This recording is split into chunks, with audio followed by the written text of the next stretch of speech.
Why? Because of his safeguarding providence. He's a God that's in control. He's a God that's interactive, actively involved in the human affairs of our life. Yes, he is. God's restraining providence. And then there's God limiting providence. Again, we talked about what Satan could not do to Job. And then there's God redirecting providence. You know, if you remember when Joseph's brothers, they took him.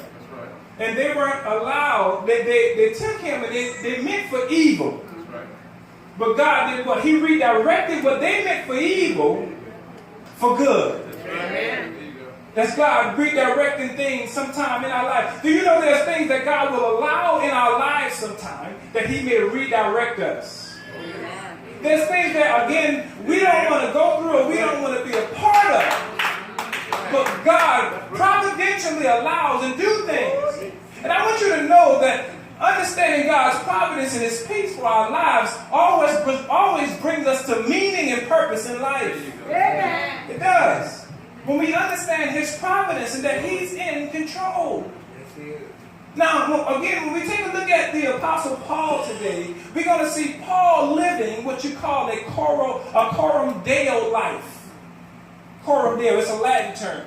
But he's living a coram deo life. In other words, he's living in the presence of God, under the authority of God, to the glory of God. And that's how we should live. Amen. We should live as we are in his presence. Yes.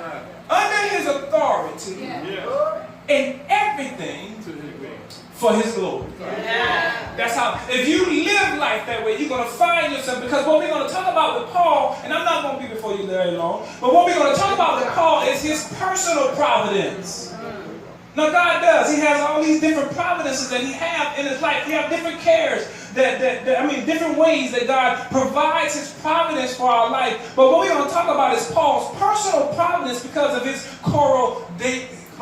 coram deo living.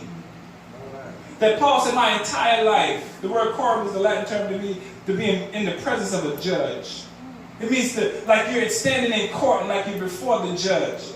The word deo in the Latin is the word for God. So I'm living in the constant presence of him. Hallelujah. But under his authority and for his glory.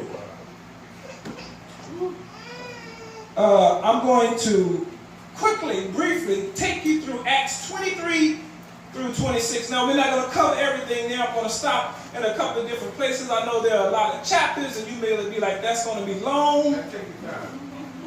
But I'll just say, like King James told his 5 wives, I'm not going to be